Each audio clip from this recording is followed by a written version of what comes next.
kunywa maji, kuogelea, kusoma, kukimbia, kuimba, kula, kuandika,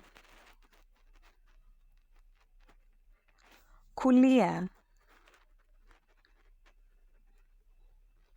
kuruka, kucheka, kufundisha,